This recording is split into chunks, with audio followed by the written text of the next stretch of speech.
Hey new moms, welcome to episode number 13 of our postnatal series। जैसा कि मैंने last time आप लोगों से डिस्कस किया था कि सी सेक्शन के बाद बैक पेन के क्या क्या रीजंस हो सकते हैं, और ये बहुत बड़ा मिथ है कि बैक पेन का जो रीजन है वो केवल और केवल सी सेक्शन है। हमने लास्ट वीडियो में डिस्कस किया था कि सी सेक्शन के बाद बैक पेन के कौन कौन से रीजंस हैं और उसको हम कैसे प्रिवेंट कर सकते हैं। तो आज मैं आपके साथ डिस्कस करूंगी कि जब भी ब्रेस्ट फीडिंग, जो भी न्यू मॉम्स अपने बच्चों को ब्रेस्ट फीडिंग कराती हैं, उस समय उनका पोस्चर कैसा होना चाहिए, किस पोजीशन में बैठ के अपने बच्चे को ब्रेस्ट फीड कराना चाहिए, सो दैट अगर आपको बैक पेन है तो वो बैक पेन धीरे धीरे और भी तरीकों के साथ रिड्यूस हो जाएगा। और अगर आप सही पोस्चर के साथ अपने बच्चे को ब्रेस्ट फीड कराते हैं तो आपको आगे चल के बैक पेन के जो चांसेस है वो बहुत कम रहेंगे, क्योंकि रॉन्ग पोस्चर एक बहुत बड़ा फैक्टर है आपके पेन को क्रिएट करने में।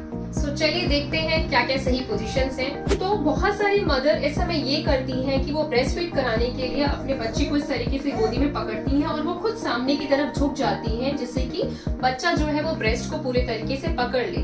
बट ये सबसे गलत चीज है। इस समय आपको एक बेसिक चीज ध्यान रखना है कि आप किसी भी पोजीशन में रहें, चाहे आप सो के अपने बच्चे को ब्रेस्ट फीड करा रहे हैं, चाहे आप बैठ के अपने बच्चे को ब्रेस्ट फीड करा रहे हैं चेयर पे या सोफे पे या बेड पे, कहीं पे भी एक बेसिक थिंग आपको ध्यान रखना है कि किसी भी पोजीशन में माँ बच्चे के पास नहीं जाएगी, बच्चा माँ के पास आएगा। कैसे, मैं बताती हूँ। आप देख रहे हैं कि मदर जो है वो अपने बच्चे को फीड कराने के लिए पूरी तरीके से सामने झुक गई हैं। तो जब मदर इस पोजीशन में होती हैं तो उनके जो शोल्डर्स हैं वो सामने की तरफ हो जाते हैं और ये जो स्पाइन है वो राउंड हो जाता है और साथ में फ्लेक्स हो जाता है।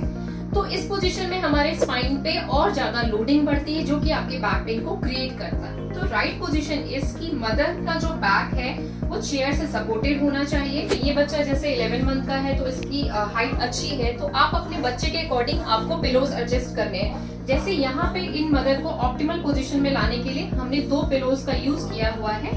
अगर आपका जो बेबी है 2 मंथ्स का है, 3 मंथ्स का है, तो आप उसके अकॉर्डिंग अपने पिलो की प्लेसमेंट को रख सकते हैं। आपको बेसिक चीज ये ध्यान रखना है कि मदर का जो बैक है वो सपोर्टेड है, आपका जो शोल्डर है वो बैकवर्ड है, चेस्ट ओपन है, बच्चे का जो हेड है वो आपके एल्बो पे सपोर्टेड है। Side line position is the most comfortable position for the breast feeding mom. इस पोजिशन में माँ सबसे ज्यादा रिलैक्स फील करती है, क्योंकि उन्हें भी आराम करने का टाइम मिल जाता है और वो बच्चे के साथ सो भी सकती है।